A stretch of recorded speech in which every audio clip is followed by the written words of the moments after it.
So I have an exercise that I wanted to share with you.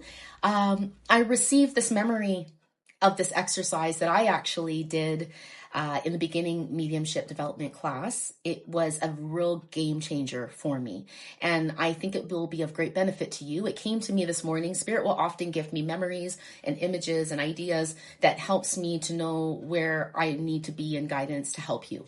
And so this exercise is all about getting to know your ego. And being able to understand the difference between your ego's voice within and your soul's voice within, the guidance.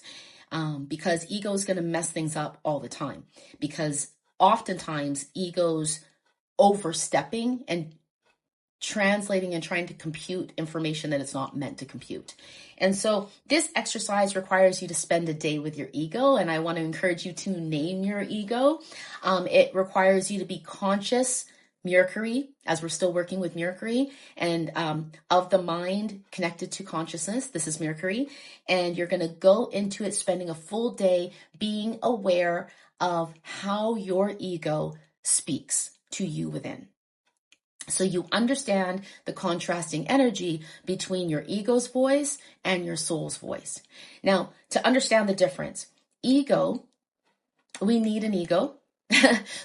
We need an ego to be present here in this physical world. It connects with our brain and it connects with our intellect. The ego is meant to process information, data. It's meant to take in information and logically and practically apply it into our lives in a rational way. If we didn't have an ego to do this, we would be a hot mess and we wouldn't be able to function here in this world without an ego.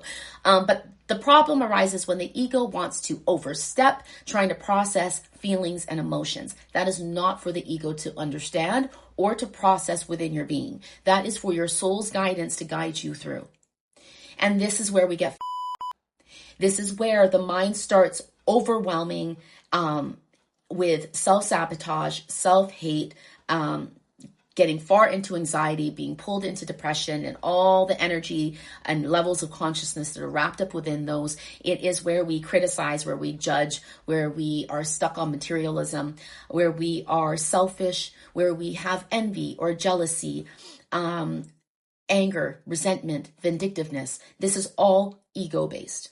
Because ego is trying to process feelings and emotions from circumstances and situations and with people. And it doesn't work. And so it's more important to understand when ego is overstepping so you can shut it down and then tune in and connect back to your soul self in the guidance of your feelings and emotions. Your soul self is quiet and gentle in its nudges and guidance with you. It's going to be soft. Your soul self comes from a place of love, unconditional love, meaning that you are never criticized or judged by your soul self or by spirit. Your soul and spirit, which work together through your spiritual senses, which is connected to your intuition, are there with the utmost unconditional love and grace that is on a completely non-judgmental basis. It doesn't matter what you do. Spirit will still support you. Your soul will still support you in a loving and guiding way. Your ego will not, because your ego doesn't know how to understand emotions and feelings. Your ego is there on a logical and rational basis. The two are like oil and water. They don't mix. That's why it can cause a friction within yourself that has your mind spinning and has you falling into depression or anxiety. And so this exercise really helps you to differentiate between the two within you so you can understand, oh my God, my ego's out of control, shut it down, calm, center, tune in, connect with my soul self.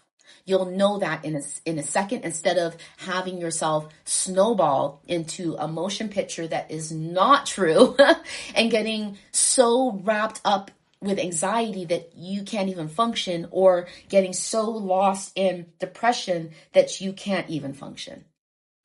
Two different ways. And so this exercise requires you to spend a day with your ego, consciously, Mercury, being in awareness of how your ego speaks to you on a daily basis. how your ego sounds. Is she harsh? Is she mean? Is she rude? Is she crude? Is she disrespectful? Is she critical? Is she judgmental? Does she complain a lot? What tone does she use? What's her behavior, right? Get to know your ego self and put a name to her. What's her name? Name her. My ego self, I call her Juanita because she has a fierce little attitude and just sassy. She's a she is a straight up mean, cutting voice. And I've learned to put her in her place because now I understand what she sounds like. And my ego now is there to process logically. I kick her into gear when she has to do the work she has to do. And once I start feeling stuff and emotions start coming in, I cut her out. She can't have a say. And then I tune in to my soul's voice, which is more quiet and soft. And that's how you know the difference between the two. Ego will never be quiet and soft. Ego is loud. Ego can be disruptive if it's not doing what it's supposed to be doing.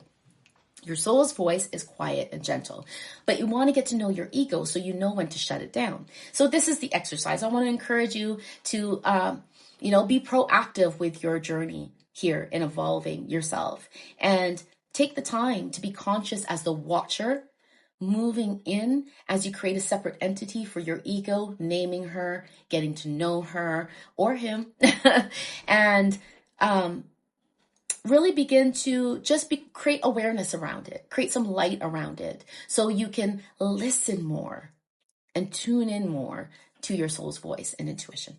Until next time.